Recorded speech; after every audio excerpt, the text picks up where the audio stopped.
Today, South Korea has one of the wealthiest and most advanced economies in the world. The impressive growth the country has seen over the last half-century is thanks in large part to its massive family-run conglomerates, such as Samsung and Hyundai, which have become leaders in semiconductors, electronics, and heavy industry. One of the biggest of these business conglomerates was a company called Daewoo Group, which had subsidiaries in industries ranging from automobiles to shipbuilding and consumer electronics. In the 1990s, Daewoo had $80 billion of annual revenues and over 300,000 employees, making it the second largest corporation in the country, second only to Hyundai.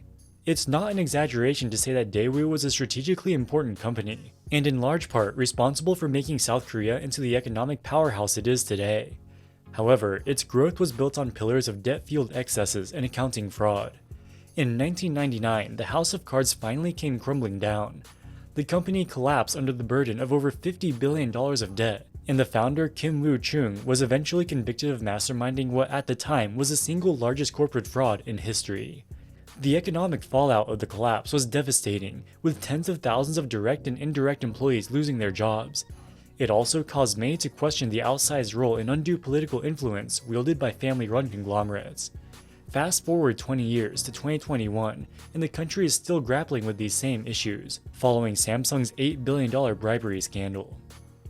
But before we dive deep into the story of Daewoo and the challenges South Korea faces, I'd like to take a moment to thank our sponsor for today's video, HubSpot.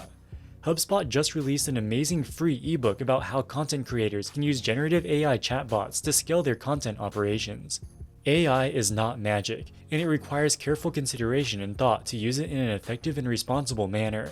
HubSpot's ebook demystifies generative AI by clarifying its limitations, offering integration guidance for your workflow, and providing practical tips on structuring prompts for optimal results. As a content creator myself, I've started using AI chatbots as part of my research and brainstorming process. It's been a great addition to my workflow, helping me save time on mundane tasks and allowing me to focus on what truly matters, crafting well-researched and engaging content for you. So if you're a YouTuber, blogger, marketer, or engage in any form of writing, I highly recommend checking out HubSpot's ebook on using generative AI for content creation. It's a real game changer, and it's 100% free. You can find the link in the description below.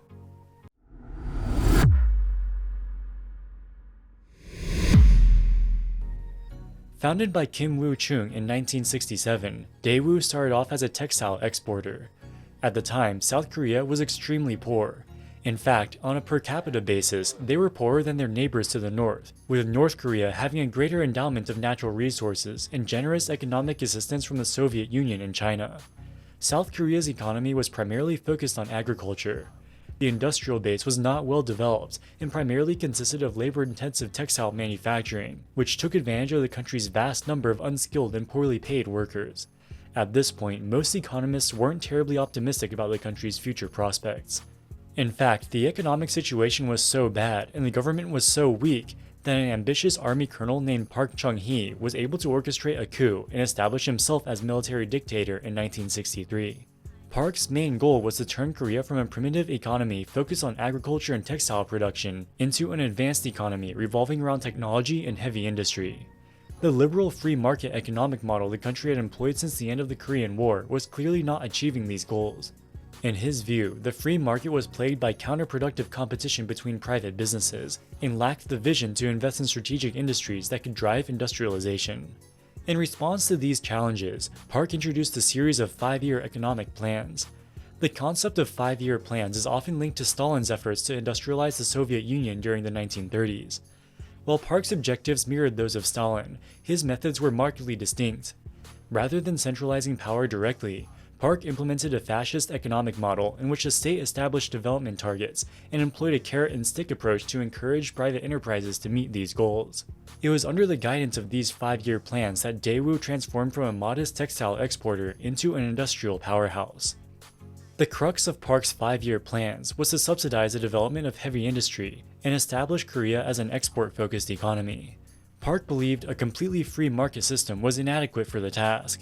Industrialization often suffers from the chicken and egg problem. Say you want to develop the automobile industry. To do this, you need raw materials such as steel and other components. But there's no incentive to develop the steel industry because there aren't any customers to buy the steel yet. investing tens of millions of dollars into a steel plant in the hopes that an automobile industry will eventually form to buy your steel is a risk that most entrepreneurs aren't willing to take. Park's idea was to build all the necessary industries for a competitive export-focused economy all at once. So he went to the heads of the largest family-run companies in the country and made them an offer. Each one of them would be assigned a specific industry which Park viewed as strategically important for Korea's development. In return, the government would provide them with subsidized loans, tax breaks, and implement high tariffs to protect them from foreign competition.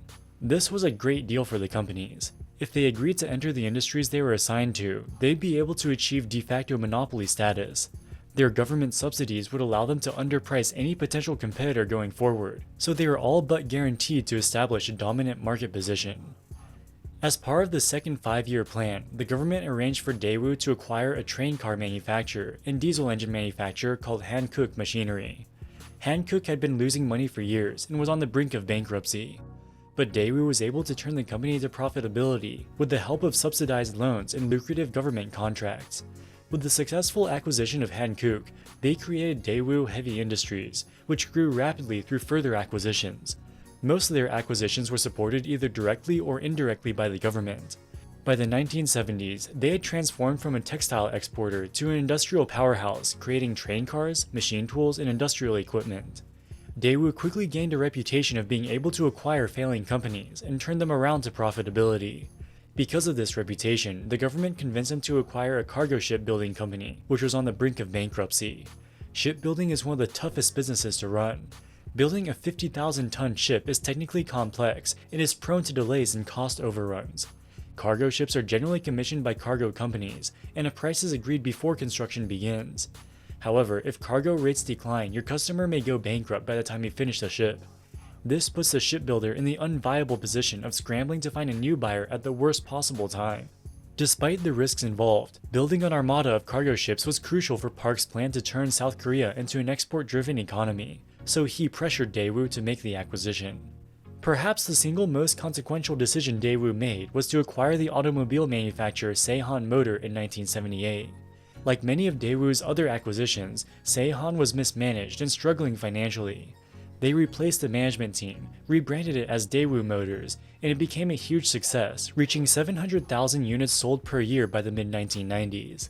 By this point, Daewoo was the second largest company in South Korea with $80 billion of annual revenue and over 300,000 employees around the world.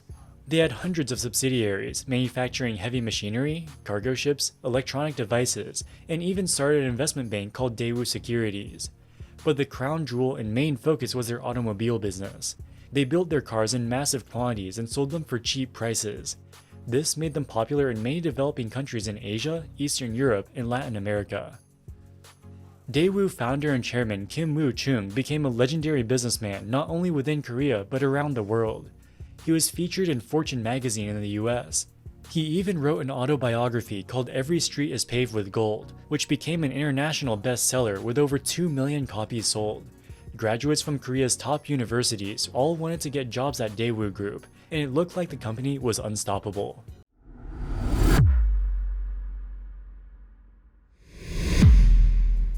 But despite the outward appearance of strength, Daewoo's business empire was a house of cards propped up by a highly sophisticated and deliberate system of accounting fraud. Greed is a part of human nature, and corporate fraud happens in every country. But there were a few features unique to the Korean economic system that made Daewoo's fraud and subsequent collapse particularly catastrophic. Firstly, Daewoo was massive, with their revenue equaling 10% of South Korea's entire gross domestic product. A lot of this revenue was generated internationally, and revenue is not directly comparable to GDP. Nevertheless, the conglomerate was systematically important to the South Korean economy, employing over 100,000 people within the country directly, and hundreds of thousands more indirectly through their contractors and suppliers. Remember that Daewoo was formed by a massive binge of acquisitions. By the 1990s, they had over 500 subsidiaries all over the world, operating in industries ranging from shipbuilding to electronics manufacturing. The massive web of subsidiaries lent money to each other, borrowed money from each other, and bought and sold assets from each other. The corporate structure was so complex and opaque that it was all but impossible for outside observers to understand the financial position of the conglomerate as a whole. During the 1970s and 80s, the government actively encouraged conglomerates like Daewoo to borrow as much money as possible to expand as quickly as possible. They facilitated this by pressuring banks to give them subsidized loans. In addition to getting favorable loans from domestic banks, Korean conglomerates were also able to borrow large amounts of money from foreign financial institutions. Because of their systematically important nature, there is a perception that these conglomerates were too big to fail.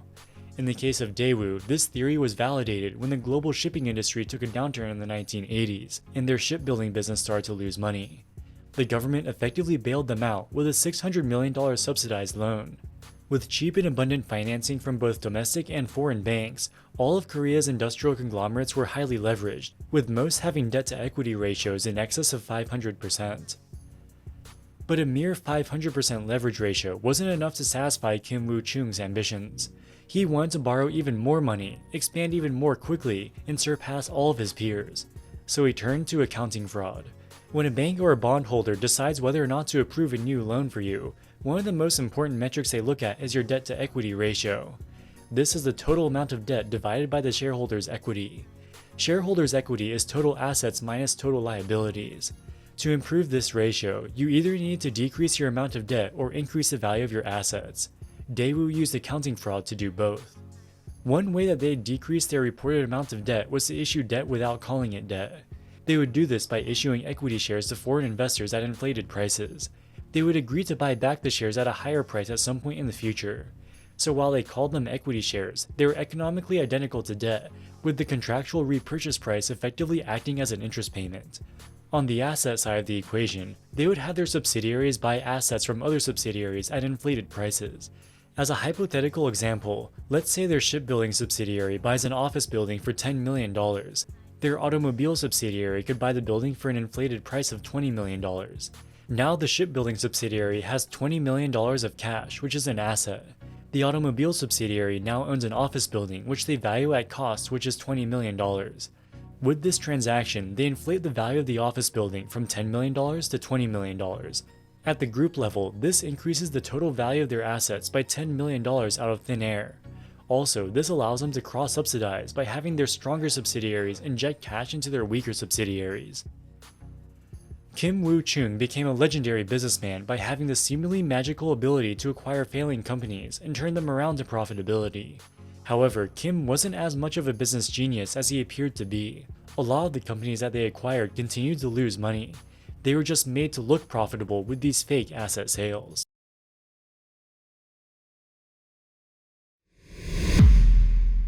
As Warren Buffett says, only when the tide goes out do you learn who was swimming naked. And in Korea, the tide went out in 1997. In the 1990s, many Asian economies were growing rapidly thanks to globalization and trade liberalization. Foreign investors wanted to get a piece of this growth, so they poured money into the region hand over fist to buy shares of Asian companies. South Korea was a major beneficiary of this, with valuations of stocks on the Korean Stock Exchange inflating substantially. This created a massive financial bubble that popped in 1997 in what would come to be called the Asian financial crisis. And at the first signs of stress, foreign investors started pulling out of the region, and the bubble popped far faster than it inflated. The South Korean Kospi stock market index declined by 70% from its peak in 1995 to its trough in 1997. As foreign investors sold their shares, they also converted their Korean won into their home currencies. This caused the won to lose half of its value, depreciating from 900 won per US dollar to more than 1900 won per US dollar in the matter of months. By this point, the central bank had all but run out of foreign currency reserves, and the government was on the brink of sovereign default. They had no choice but to accept a bailout from the International Monetary Fund.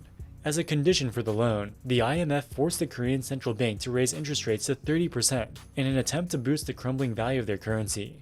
The 30% interest rate was economically catastrophic, causing the country to fall into a deep recession. With the economy in recession, most companies cut costs, laid off workers, and started selling off their assets to reduce leverage. However, Kim did the opposite.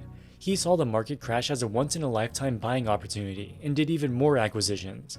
For example, at the peak of the crisis, they borrowed more than $2 billion to buy a competing Korean automobile company called Sangyong Motor. In fact, from 1997 to 1999, they acquired 14 new companies. In an attempt to combat falling sales, they increased their advertising and marketing budgets. But with consumers tightening their belts, these advertising campaigns ended up being a complete waste of money. A lot of Daewoo's debt was denominated in foreign currencies. The value of these debts effectively doubled due to the depreciation of the won. Also, with won interest rates having increased due to the IMF bailout, they had to refinance much of their domestic debt at rates as high as 20%. But no matter how bad the situation became, they refused to perform meaningful cost reductions or divest any of their companies. Daewoo was like a gambler who was losing money, but continues to double down in an attempt to make back their prior losses. They were trying to borrow as much money as they could to buy time and wait for the economy to recover, but the clock was quickly running out. In November of 1999, it was finally game over. With interest expenses mounting, they were completely out of cash. By this point, they had $50 billion of total debt and only $2.5 billion of shareholders' equity, giving them a leverage ratio of 2,000%. Kim desperately tried to secure a government bailout, but the government itself was in a desperate financial condition and was under strict scrutiny by the IMF. A bailout was simply not possible. Kim's once proud business empire collapsed, with tens of thousands of Daewoo's employees becoming unemployed overnight. After the collapse, all the accounting fraud was also exposed. Kim fled to Vietnam to avoid prosecution, but after a few years he came back to South Korea and pled guilty to committing the largest accounting fraud in the country's history. He was sentenced to 8 years in prison.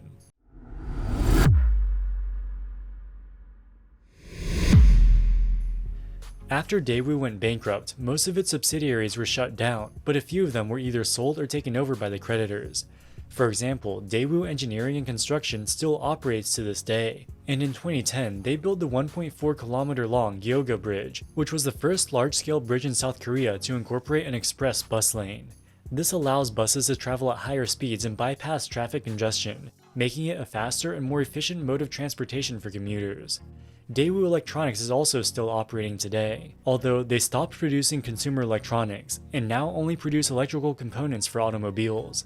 The government arranged for the Hyundai Group to buy a majority stake in Daewoo's shipbuilding business. In 2017, it was relisted on the Korean Stock Exchange. While it has suffered from inconsistent profitability, it remains one of the largest shipbuilders in the world. The automobile manufacturing business, which was the crown jewel of the Daewoo Group, was sold to General Motors. However, they eventually phased out the brand, and the old Daewoo factories now make Chevrolet-branded cars.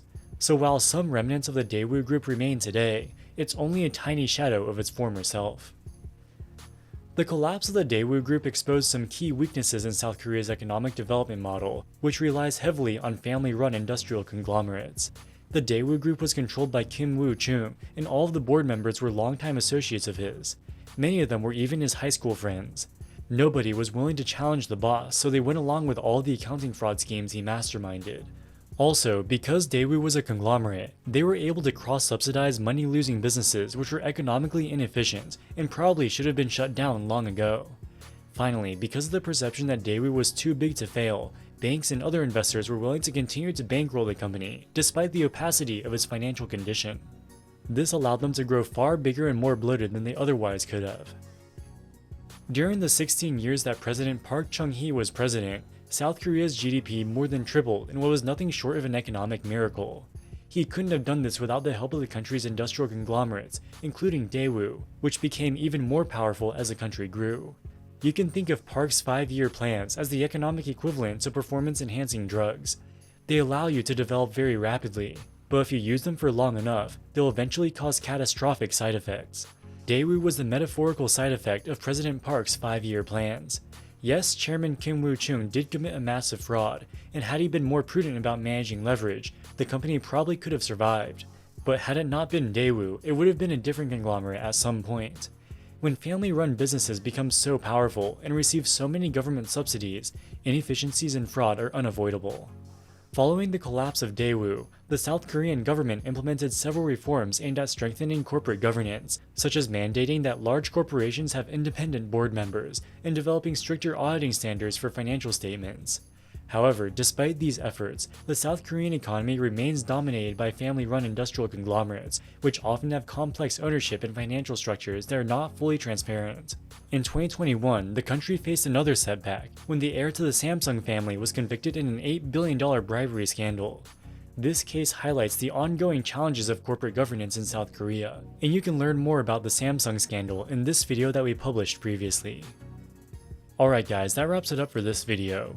What do you think about the collapse of Daewoo? Let us know in the comments section below.